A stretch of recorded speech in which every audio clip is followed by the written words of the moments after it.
Mga branches guys, ayan.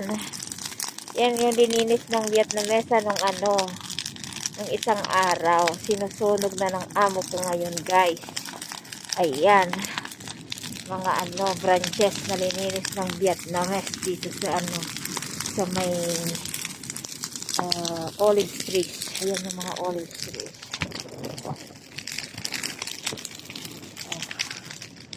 Ang daming olive trees dyan.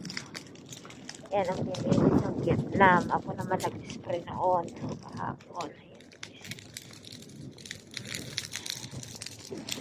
Yan siya, nagsusunog ng amo ko yung branches. Why, what happened? Yan guys. Ang lamig-lamig dito guys. Winter, freezing. My God. Ayan. Nagsusunog yung amo ko. Ayan, ilalagay ko sa video to. Ayan guys. Ito ang mga olive tree namin guys. Itong kapaligiran dito sa sa lawlaw ng farm ng amo ko. Ayan guys. O diba?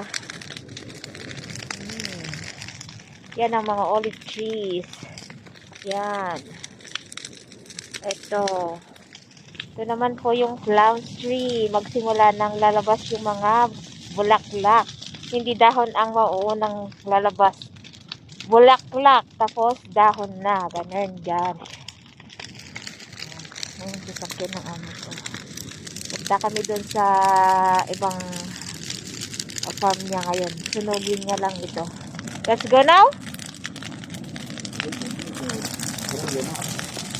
I'll take you down there with time, I don't. It's very windy, boss. It's dangerous.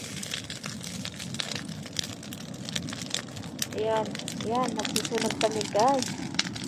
Oh my God. Pero maganda, oh. Hindi malapit dito kasi ang lamig-lamig. Freezing siya. Ayun. Ang maganda, oh. Anong sabi, ang tawag doon sa Pilipinas? Yung nag-bonfire. Ganun. Ang lamig. Ang ganda dito mag-stay. Freezing kasi.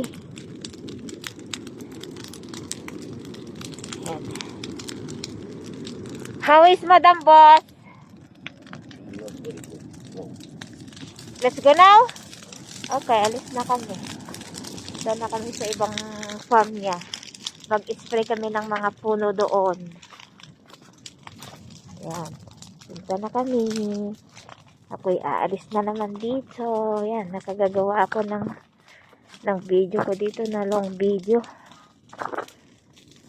Ayan guys. Yan siya. Yan siya. Ang lamig-lamig dito. May siya. Mainit siya. Mainit naman siya. Pero freezing. My God. Freezing guys dito. Let's go!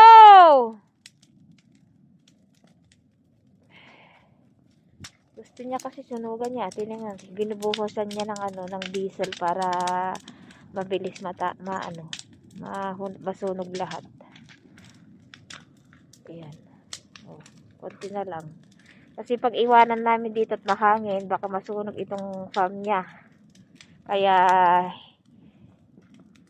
tapusan niya lahat. Okay. Let's go! Let's go! Kasi store ngayon. I-on ko tong patubig namin ng hand. Yan. Para magkaroon kami ng tubig doon pagkuhanan namin at ilagay namin sa sprayer. Yan guys. Yan. Dito kami sa may store para lagyan ng tubig yung drum.